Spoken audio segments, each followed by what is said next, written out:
De nos jours, après une intervention chirurgicale, il est courant de constater que le médecin chirurgien ou le médecin traitant prescrivent des séances de kinésithérapie pour accompagner la récupération du patient. Pourtant, de nombreux patients négligent ou abandonnent ce suivi essentiel. Les raisons varient. Certaines personnes évoquent le coût souvent perçu comme élevé des séances, tandis que d'autres redoutent les douleurs associées à ces exercices de rééducation. Face à ces idées reçues, Tichik Nubode, expert en santé publique et kinésithérapeute, nous éclaircit en apportant des précisions.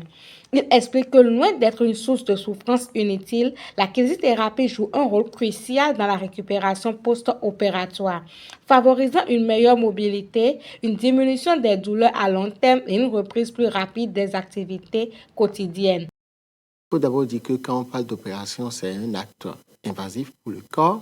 Donc, la kinésithérapie va intervenir en post-opératoire, d'abord immédiat, pour pouvoir faciliter le réveil musculaire.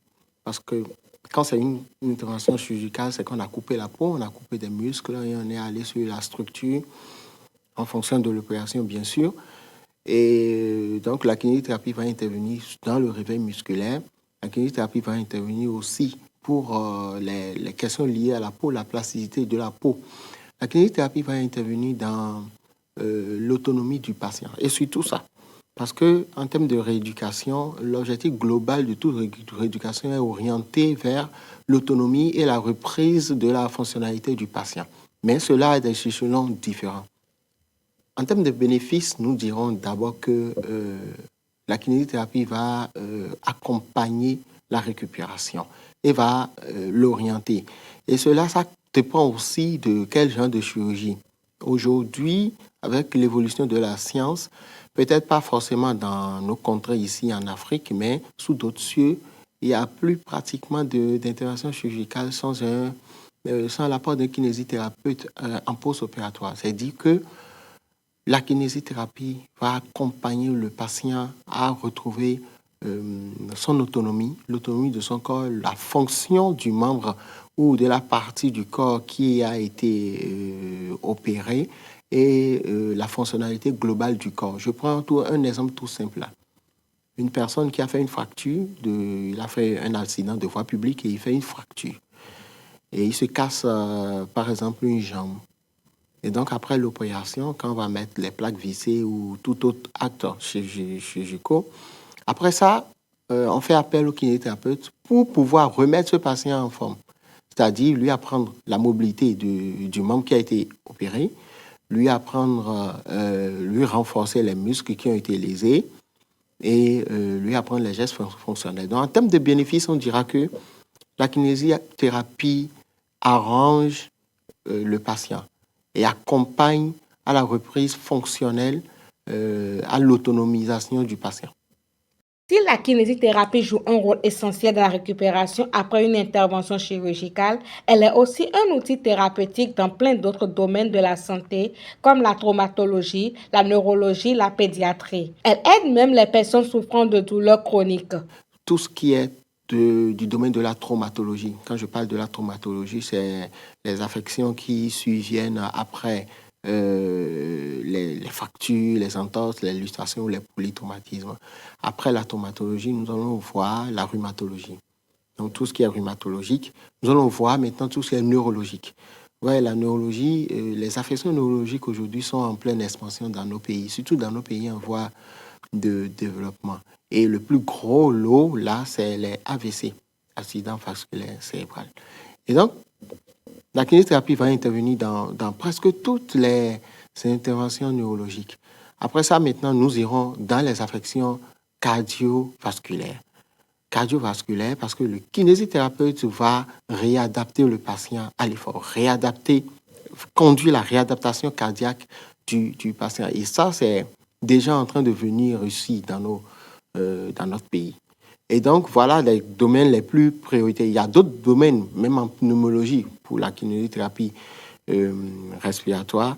En pédiatrie surtout, vous voyez les enfants, quand je prends simplement l'orthopédie, ouais, il y a des enfants qui naissent avec des déformations orthopédiques qui viennent au monde avec ça.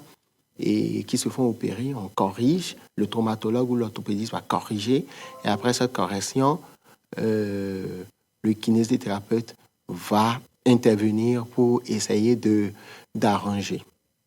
Dans d'autres cas, la kinésithérapie intervient également juste après l'intervention chirurgicale, à la réanimation ou en salle de réveil. Alors, en post-opératoire immédiat, déjà, il faut penser à la kinésithérapie respiratoire. Respiratoire, ça veut dire que ça a trait au jeu respiratoire.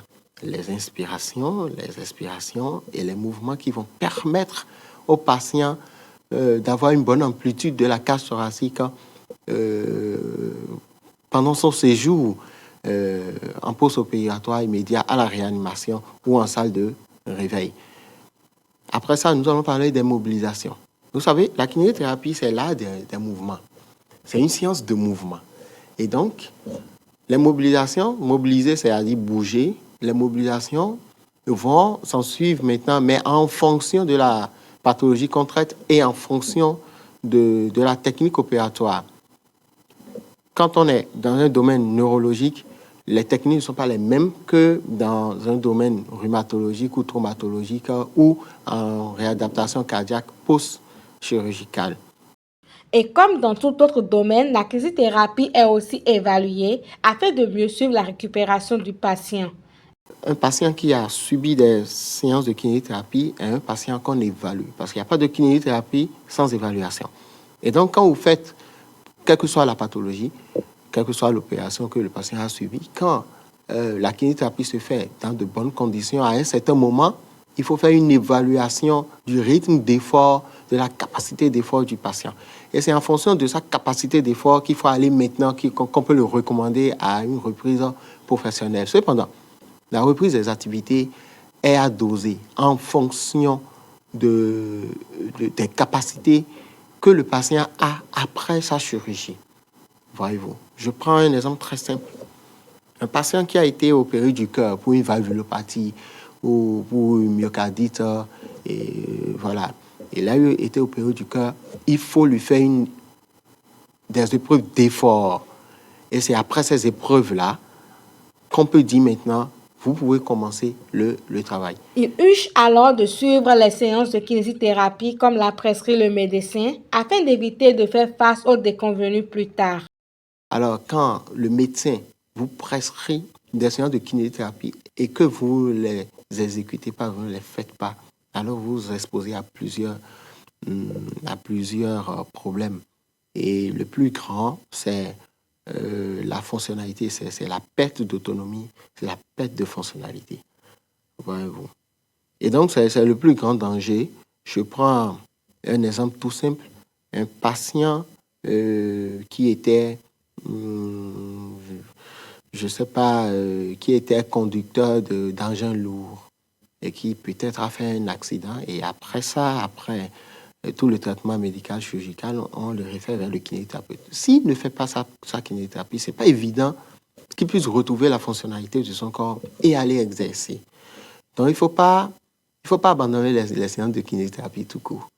Cette clarification de l'expert vise donc à déconstruire les mythes et à encourager la population à considérer la kinésithérapie non pas comme une contrainte, mais comme un allié indispensable pour une convalescence réussie.